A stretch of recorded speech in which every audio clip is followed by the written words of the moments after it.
بسم اللہ الرحمن الرحیم۔ آج قربانی کے مسائل کے بارے میں بات کریں گے کہ قربانی کس پر واجب ہے اور کن صورتوں میں قربانی واجب ہو جاتا ہے۔ اگر کسی شخص نے قربانی کی منت مانی ہو تو اس پر قربانی واجب ہے، یا اگر کسی شخص نے مرنے سے پہلے قربانی کی وصیت کی ہو اور اتنا مال چھوڑا ہو کہ اس کے تہائی مال سے قربانی کی جا سکے تو اس میت کی طرف سے قربانی کرنا واجب ہے، اور قربانی اس شخص پر واجب ہے جس پر صدقہ فطر واجب ہے۔ صدقہ فطر کے حوالے سے تفصیلی ویڈیو چینل پر موجود ہے، وہاں سے آپ دیکھ سکتے ہیں۔ جس شخص پر صدقہ فطر واجب ہے اس شخص پر قربانی کے دنوں میں قربانی کرنا بھی واجب ہے، یعنی جس شخص کے پاس رہائشی مکان، کھانے پینے کا سامان، استعمال کے کپڑے یا روزمرہ استعمال کی چیزوں کے علاوہ 52.5 تولہ چاندی کی مالیت کا نقد روپیہ، مال تجارت یا دیگر سامان ہو، اس پر قربانی کرنا واجب ہے۔ مثلا ایک شخص کے پاس 2 مکان ہیں، ایک مکان اس کی رہائش کا ہے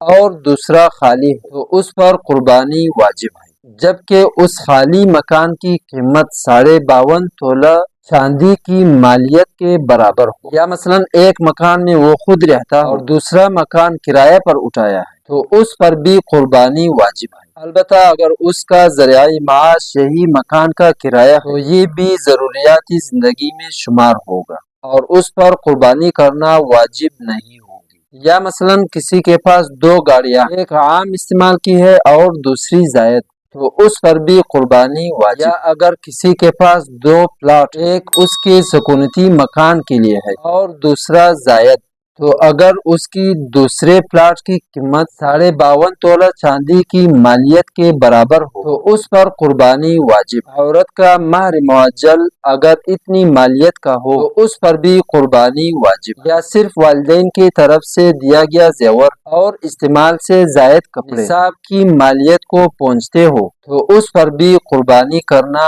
واجب ہے۔ یا مثلا ایک شخص ملازم ہے، اس کی ماہانہ تنخواہ سے اس کے آل و عیال کی گزر بسر ہو سکتی ہے اور انداز نہیں ہو سکتی، اس پر قربانی واجب نہیں، بشرط یہ کہ اس کے پاس کوئی اور مالیت نہ ہو۔ یا مثلا ایک شخص کے پاس زرعی اراضی ہے جس کی پیداوار سے اس کی گزارا ہوتی ہے، وہ زمین اس کی ضروریات میں سمجھی جائے گی۔ یا ایک شخص کے پاس ہل جوتنے کے لیے بیل اور دودھیاری گائے بھینس کے علاوہ اور مویشی اتنے ہیں کہ ان کی مالیت نصاب کو پہنچتی ہے تو اس پر قربانی کرنا واجب ہے۔ اگر ایک شخص صاحب نصاب نہیں ہے اور نہ قربانی اس پر واجب ہے، لیکن اس نے شوق سے قربانی کا جانور خرید لیا تو اب قربانی واجب ہے اس پر۔ مسافر پر قربانی واجب نہیں ہے، اور صحیح قول کے مطابق بچے اور مجنون پر قربانی واجب نہیں، خواہ وہ مالدار کیوں نہ ہو۔